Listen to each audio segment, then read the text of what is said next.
क्या आपको पता है कि इन दिनों एयर इंडिया के बड़े बड़े बोइंग विमानों को अगर भारत से अमेरिका, कनाडा या यूरोप जाना होता है तो कौन सी मुसीबत झेलनी पड़ती है?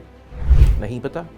तो आज की वीडियो में हम आपको छन छन के सारी बातें बताने वाले हैं कि कैसे एयर इंडिया चीन से हॉटन एयर स्पेस मांग रही है और क्यों ये मामला फिलहाल देश के एविएशन सेक्टर में सबसे बड़ा सरदर्द बन चुका है और इसका भारत, पाकिस्तान, चीन और आपके हवाई सफ़र पर क्या असर पड़ने वाला है। नमस्कार, मेरा नाम है हर्षवर्धन सिंह और आप देख रहे हैं दी एज। सबसे पहले इसका थोड़ा सा बैकग्राउंड समझ लेते हैं। तो अप्रैल 2025 में भारत और पाकिस्तान के बीच डिप्लोमेटिक टेंशन के बाद पाकिस्तान एयर स्पेस भारतीय विमानों के लिए बंद कर दिया गया। एयर इंडिया जो इकलौता ऐसा भारतीय कैरियर है जिसका लंबा इंटरनेशनल नेटवर्क है, उसकी मुश्किलें सीधे सीधे बढ़ गईं। अब दिल्ली से न्यूयॉर्क, वैंकूवर, वॉशिंगटन या सैन फ्रांसिस्को जैसे रूट पर अगर एयर इंडिया की फ्लाइट्स जाती हैं, उसे सीधा पाकिस्तान के रास्ते नहीं बल्कि लंबा घूमकर जाना पड़ता है। इससे फ्यूल का खर्चा 29% तक बढ़ गया है और फ्लाइट्स की ड्यूरेशन 3 घंटे तक लंबी हो गई।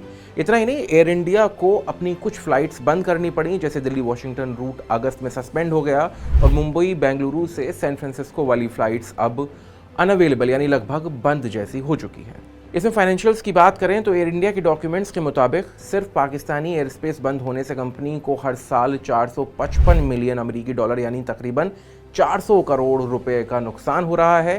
कंपनी की प्रीवियस फिजिकल ईयर 2024-25 की टोटल लॉस ही लगभग 439 मिलियन अमेरिकी डॉलर के आसपास रही थी।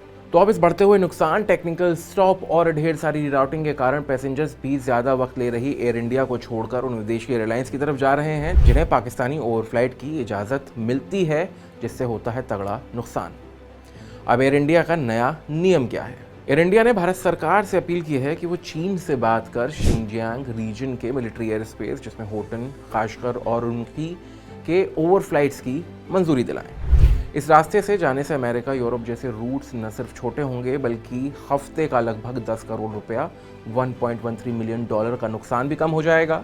इसी के साथ एयर इंडिया के पैसेंजर्स और कार्गो कैपेसिटी में जो 15% की कटौती करनी पड़ी थी, उसे भी रिस्टोर किया जा सकता है। अभी होटन रूट इतना सेंसिटिव क्यों है? तो ये पूरा एयर स्पेस दुनिया की सबसे ऊंची पर्वत श्रृंखलाओं से घिरा हुआ है, तकरीबन 20,000 फीट से ऊपर। यहाँ अगर कोई इमरजेंसी जैसे कि केबिन डिकम्प्रेशन हो जाए तो तुरंत नीचे उतरना बहुत मुश्किल हो जाता है। और सबसे बड़ी बात है, ये इलाका चीन के PLA वेस्टर्न थिएटर कमांड के कंट्रोल में है, यानी जहां मिसाइल, ड्रोन, एयर डिफेंस और मिलिट्री एक्टिविटी लगातार चलती रहती है। होटन एयरपोर्ट एक ड्यूअल यूज मिलिट्री और सिविल एयरपोर्ट है, लेकिन पिछले 12 महीनों में एक भी विदेशी प्लेन यहाँ नहीं आया। चाइनीज सिक्योरिटी कंसर्न्स और रिस्क फैक्टर की वजह से इंडिया की रिक्वेस्ट को मंजूरी मिलना बहुत मुश्किल बताया जा रहा है। बात करें ग्लोबल एविएशन पर क्या असर पड़ेगा, तो अब अमेरिका जाने वाले कई भारतीय पैसेंजर्स लंबा सफ़र और ज़्यादा किराए के डर से लुफ्थांसा, एमिरेट्स, कतर एयरवेज आदि चुनने लगे हैं। इससे एयर इंडिया की मार्केट हिस्सेदारी और कमज़ोर हो रही है। US एयरलाइंस वैसे ही रूस के ऊपर से नहीं जा पा रही है, तो ऐसे समय इंडियन को एयर इंडिया की मोनोपोली मिल रही थी। अब पाकिस्तान की वजह से एयर इंडिया की एक और होड़ कमज़ोर हो रही है। कंपनी की फाइनेंस पर भी मुसीबतें हैं। तो एयर इंडिया अभी तक $70 बिलियन के नए एयरक्राफ्ट ऑर्डर कर चुकी है, लेकिन पुराने टैक्स और लीगल विवाद $725 मिलियन के बोझ की तरह सिर पर मंडरा रहे हैं। 2022 में जब टाटा ग्रुप ने एयर इंडिया को खरीदा था तो सरकार ने पुराने टैक्स केस से निकालने की गारंटी दी थी, लेकिन इनकम टैक्स डिपार्टमेंट ने हाल ही में $58 मिलियन के रिकवरी नोटिस और संपत्ति फ्रीज तक की धमकी दी है। कंपनी कहती है इन पुराने केसों की वजह से कैश फ्लो और दबाव में आ गया है। एयर इंडिया ने सरकार से मांग की है कि चीन से इजाज़त दिलवाएं और जब तक पाकिस्तानी एयर स्पेस नहीं खुलता अस्थायी सब्सिडी भी दें।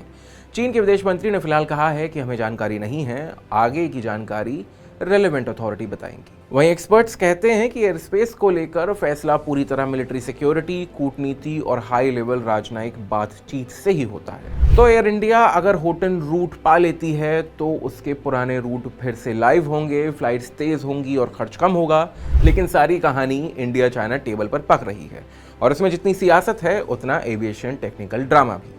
अगर आप भी विदेश सफ़र करने की सोच रहे हैं तो अभी के लिए तो कम से कम तैयार रहें, ज़्यादा वक्त, ज़्यादा किराया और कभी कभी रीराउटेड फ्लाइट्स के लिए।